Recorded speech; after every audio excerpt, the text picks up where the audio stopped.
Did you know? The original Kid Icarus was almost developed entirely by a single person. Game developer Toru Osawa approached the higher-ups at Nintendo with a proposal for a new action game. Even though Osawa was an unproven rookie, his proposal was approved. Although he had a positive start, Osawa began to feel neglected by his co-workers and ended up creating the game's design document and sprites single-handedly. Yoshio Sakamoto, another designer at Nintendo, finished work on Metroid while Kid Icarus was in development. He returned from vacation to find Osawa alone, slaving away on Kid Icarus in the middle of summer. Realizing that the project stood no chance for meeting its December deadline, Sakamoto brought the Metroid team on board to finish the title. And since both games used the same engine, the Metroid team were a natural fit. The bulk of the game was created during a torturous work cycle spanning several months. Staff members worked around the clock and even slept on cardboard boxes in the office during all-nighters. The building's heating was turned off after business hours to conserve energy, making autumn nights particularly harsh. Osawa also got married during this time and requested 3 days off for his honeymoon, but the game was so far behind schedule that he was called back into work on the second day. Production continued through December and didn't end until just 3 days before the game was planned to release. Despite not considering it complete, Osawa was forced to submit the game for printing. He was simply told, if this doesn't have any bugs, it's finished.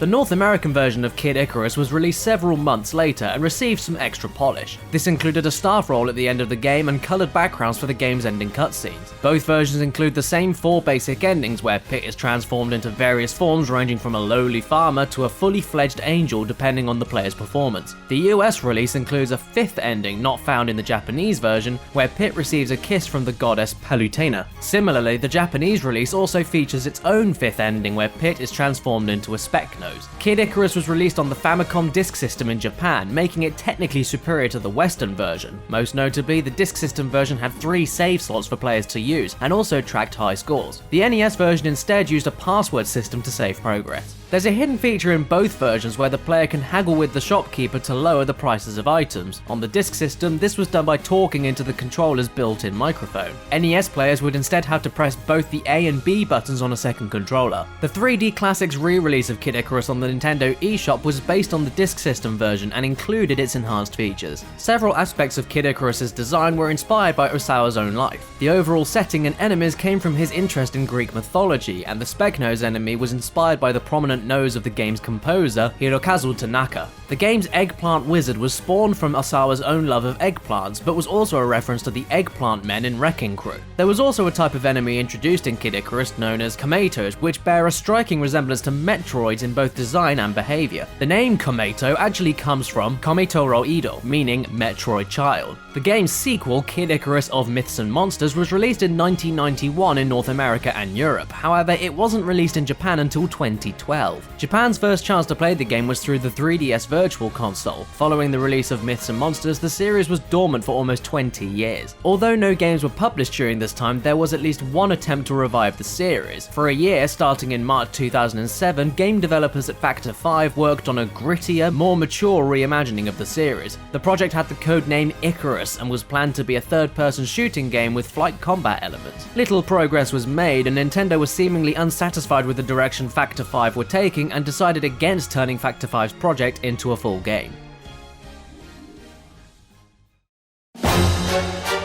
After the release of Super Smash Bros. Brawl in 2008, former Nintendo president Satoru Iwata took Brawl's director, Masahiro Sakurai, out for dinner. Iwata revealed that Nintendo had been working on a new handheld system and asked Sakurai to help develop a game to show it off. Sakurai immediately began brainstorming ideas for the game and settled on a concept for a shooter game. He wanted the player to engage in air battles on the way to a destination, which would then turn into a ground battle. Initially conceived as a new franchise, Sakurai wondered if the game should be part of an existing series. Iwata told him to do whatever he pleased, so the decision was made to retool the project as a revival of an older property. One of the franchises Sakurai considered was Star Fox. However, he wanted flight to be shown from multiple angles, with the character being able to turn around or even fly sideways. Sakurai felt this dynamic movement didn't fit Star Fox, presumably because the series uses less agile machines and sticks to a single perspective during gameplay. Kid Icarus' story of an angel who couldn't fly seemed to be a perfect fit for his concept of air battles transitioning to land. hand, so the project became Kid Icarus Uprising.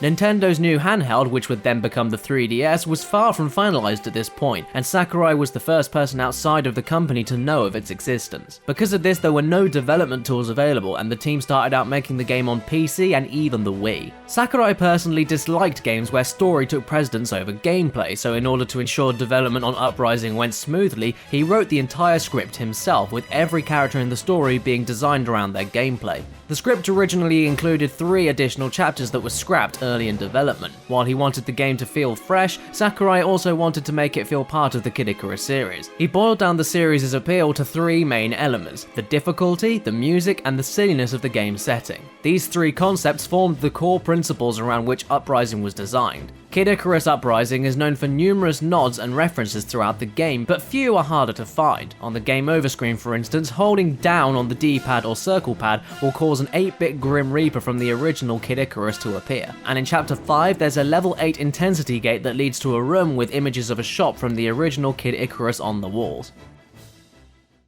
Did you also know that the Princess Peach we know today wasn't designed by Mario creator Shigeru Miyamoto? Or that Peach was planned to appear in Punch-Out for the Wii? For more Princess Peach facts, click the annotation on screen. And if you like this video, give it a like, and don't forget to subscribe for more facts and trivia. And there you go, Shane, and everyone else at DidYouKnowGaming. There you have it. Kid Icarus featuring Caddicarus. I hope that video was worth it, but especially considering I've never actually played Kid Icarus before in my life. And anyway, if you want to watch more of my stuff, you can click on the screen right now. I think I'm gonna let you see my medieval video. It's a spooky video for like Halloween and stuff.